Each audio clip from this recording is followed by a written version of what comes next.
Dad, what's a sixpence? I was like, oh. And in my head, like, great question. And it was my daughter. She came to me with this question just recently. And my answer to her, after I paused for a minute, was like, well, darling, a sixpence is a form of money. And it's actually a very good example as to why Daddy likes Bitcoin, because it's a form of money that no longer exists. And I didn't go any further than that, but it's one of those moments where, especially as a parent, you get jogged or jolted or halted in your day, and you remember like the inquisitive nature of childhood, like, oh, what's that, or what's this? And in this case, my daughter's just turned 6, and she has been voraciously consuming all sorts of kind of old school children books authors via her Yoto player. It's like an audio unit that she has. She sticks little cards in and listens to stories. It's the Chronicles of Narnia, the Famous Five, the Wishing Chair, a bunch of old school stories, the Enchanted Wood, and they're excellent. And I love listening to a lot of them with her. But this was a good one because she's heard the word sixpence and it doesn't relate to today. Why is that?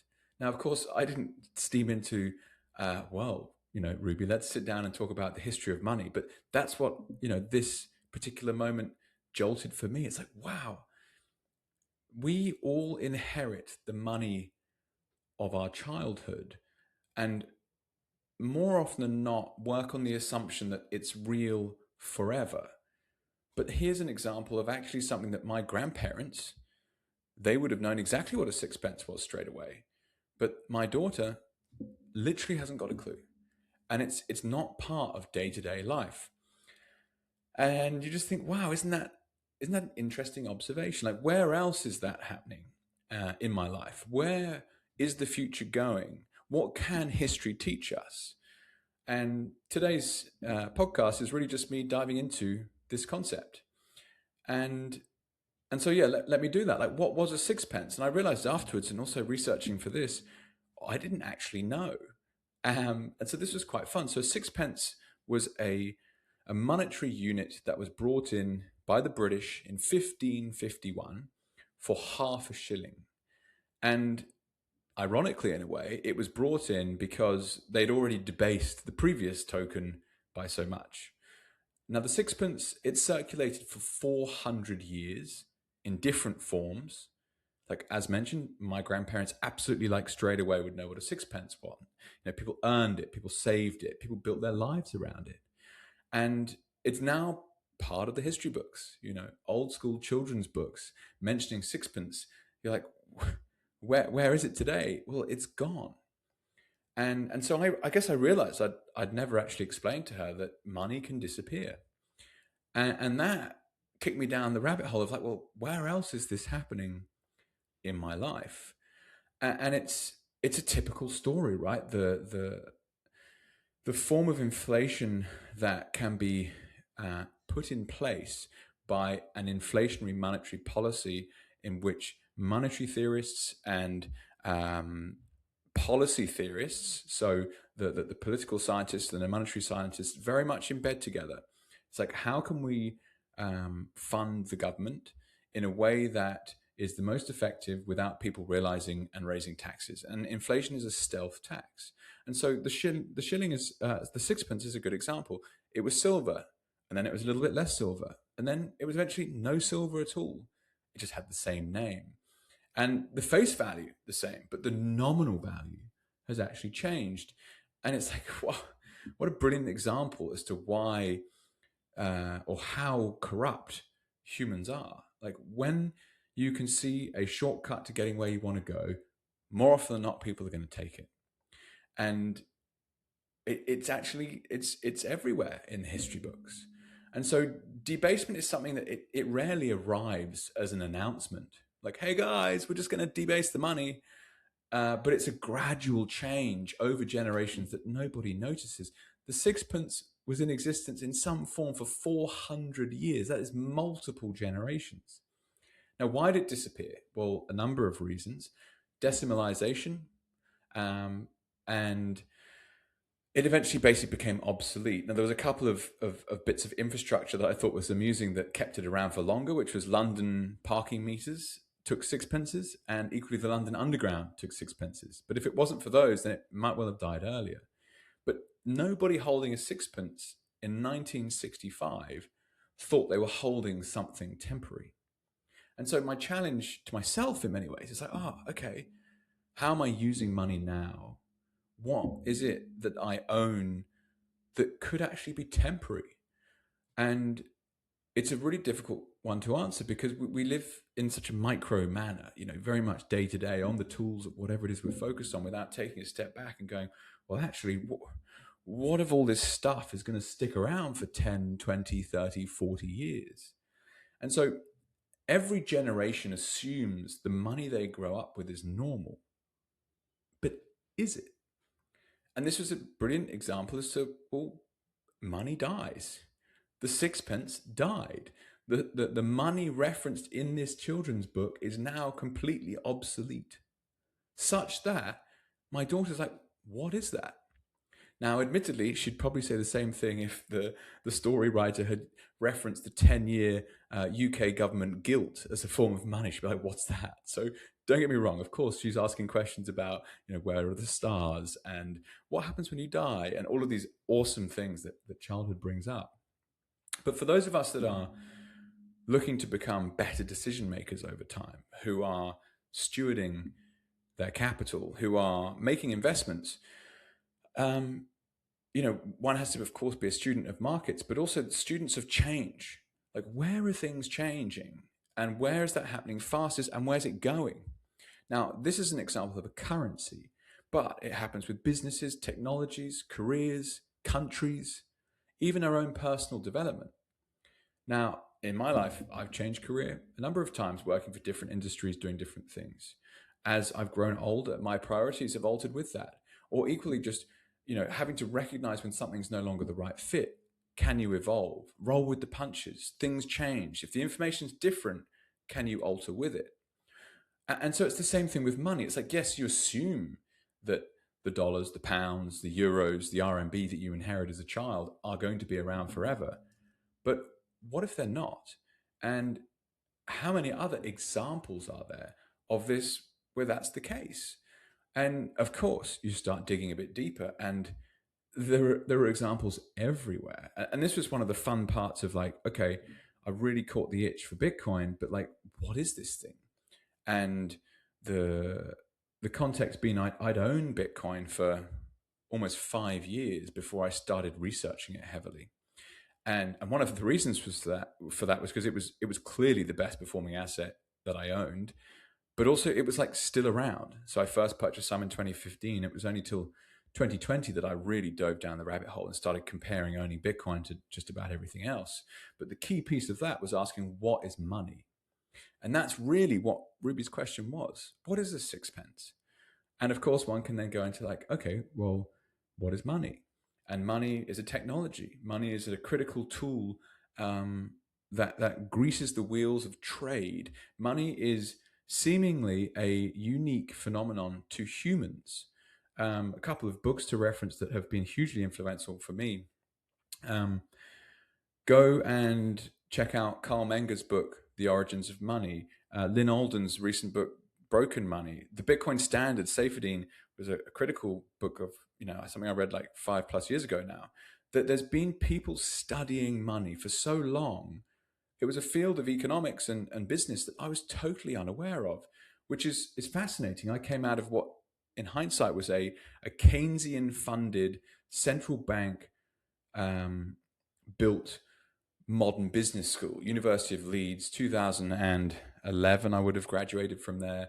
It's like, yeah, the central bank controls the money. They play with the interest rate to either dampen or heighten inflation. That drives consumerism based on people's discretionary income. And as things are either hot or cold, the central bank can play around with their tools of money. And that was just like, that's how money works. That's what money was. I never stopped asking the question, how do I make money?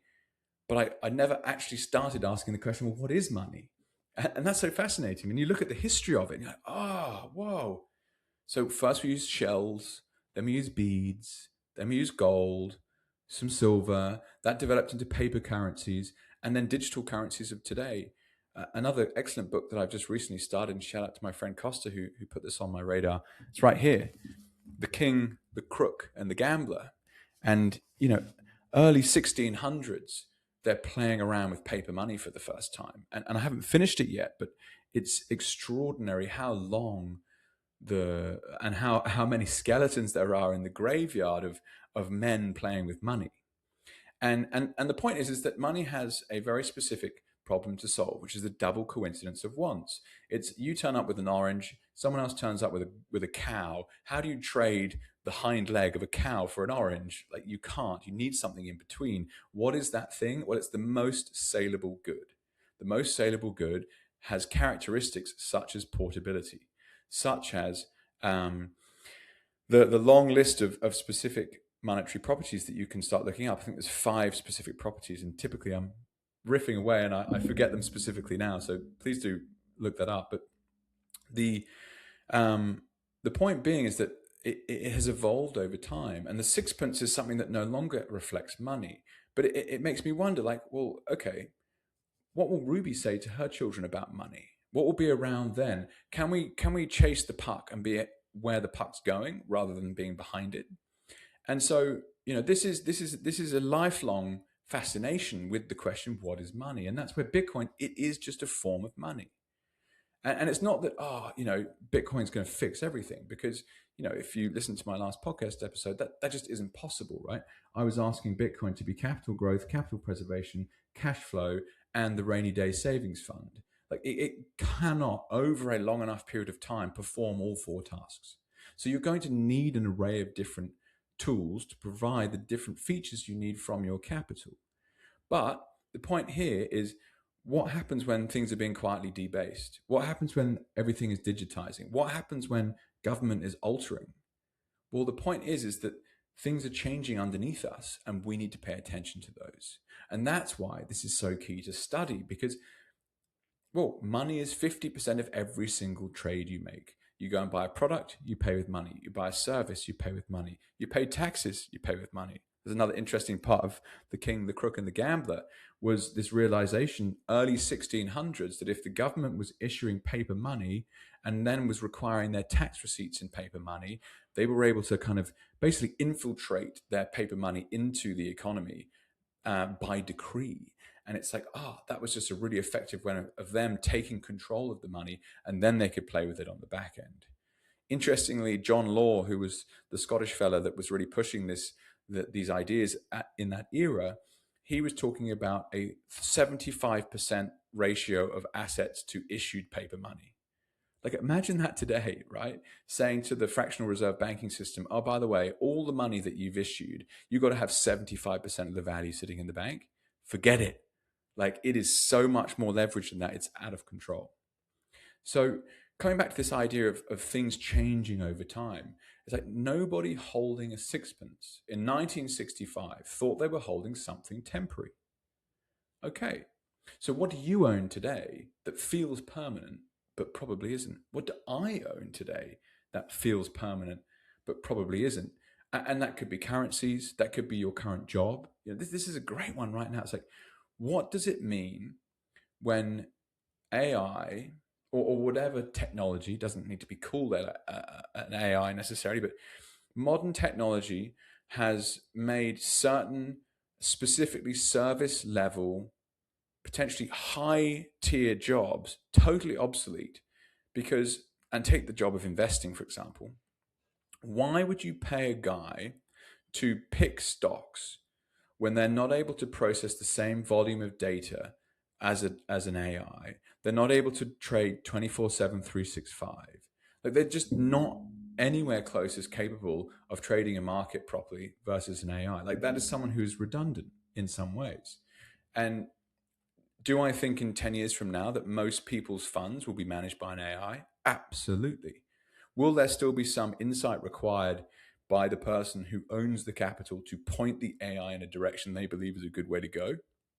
Yes, I 100% think that's true. So experience still counts for something, and insight still counts for something. But the point being is, does your job feel permanent? And even 2 years from now, I saw a post just recently where it's like the whole idea of user experience online is completely redundant because all the clicking that's currently required is going to be done by a computer. And you just think, wow, like what does that mean for graphic designers? What does that mean for front end developers? What does that mean for most kind of consumer facing businesses, also B2B? But it's just an extraordinary new concept. You're going to sit down and you're going to talk to a computer. You can say, this is my to-do list. This is all the shopping that needs to be done. These are all the tasks that needs to be achieved. This is when it needs to be done by. Hit me up when it's all complete. You won't spend hours browsing online. It won't happen if that becomes true. But the point is what is permanent? Well, you definitely want to be using things that are permanent from a perspective of storing wealth over time. And that's why Bitcoin's so interesting. It's like, okay, which of these currencies are going to exist in 50 years' time? Which of these companies are going to exist in 50 years' time? Which one of these careers are going to exist in 50 years' time? Which of these habits? Which of these business models? And this is the point. Like, ask yourself these questions like, okay, well, what else is it that I assume is permanent but actually isn't? And this is the fun bit with parenting, right? It's like, okay, well, my most important task for the rest of my life is looking after my children. All right. Well, I got stopped in my tracks by this very simple question. Dad, what's a sixpence? And so it's like, okay, well, actually, what's money? All right. Well, why do you need money? And what are the characteristics of it? And what will survive? And it's this idea that actually children have this amazing ability to force us to first principles. That's an absolute gift. And it's something I'm going to try my best to notice when I can, because your day is flying by. You've got 1,000 things you think are really important that need to be dealt with. And suddenly that gem of a moment comes along. You're like, whew, okay, let me just take a moment here to actually work this through. And I'll a shout out to Brecky von Bitcoin, who I haven't seen on Twitter for a long time now, but they released a children's storybook called Rhyming Bitcoin. And it's actually the most awesome book. It occasionally gets picked up from the bookshelf at reading time before bed. And it's a poem about why Bitcoin's important and the idea of scarcity and what happens when people can play with the money supply.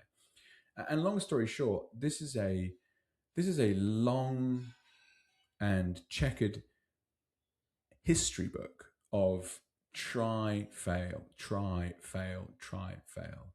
And one of the reasons I'm so bullish on Bitcoin is this idea that it is the first time that humans have discovered true scarcity, quantifiable certainty, truth on the future. We know there's going to be 21 million, not just today, not just next week, not just in a year's time, but actually potentially when Ruby's having kids. If she's 6 now, at least 20 years, maybe 30 years. And having that kind of forward-looking metric or foundation, that's an extraordinary thing to have. Now, of course, Bitcoin is super volatile, as I have felt in the last 12 months. But take a long enough time horizon, like what else is going to be around? How fast is the pound inflating? How fast is the Aussie dollar inflating? What are real estate prices doing? How are they going to prop up these indebted economies when interest rates are going where they're going? I don't know the answers to those questions. It's something that I study all the time, but it's really this concept like, okay, well, what's permanent? Like anyone out there that thinks their job is permanent, like wake up. That's not true. Anyone out there that thinks that the idea that they're going to have demand for their business forever is permanent, no, it might not be. You just don't know what's coming. So it's a really great moment just to sit down and go, oh, whew, okay, well, what around me can I start to make bets on that I think have a good chance of permanence? So does history repeat itself? No. Does history rhyme? Yes. And that's why digging back in the history books is so interesting. Like Carl Menger's book, for example, written in Vienna, late 1800s. And it's like, of course, people have been studying this stuff. And the more I look at it, of course, the status quo that is a central bank funded like world, frankly, healthcare, education, business, it is all backed up by the money printer.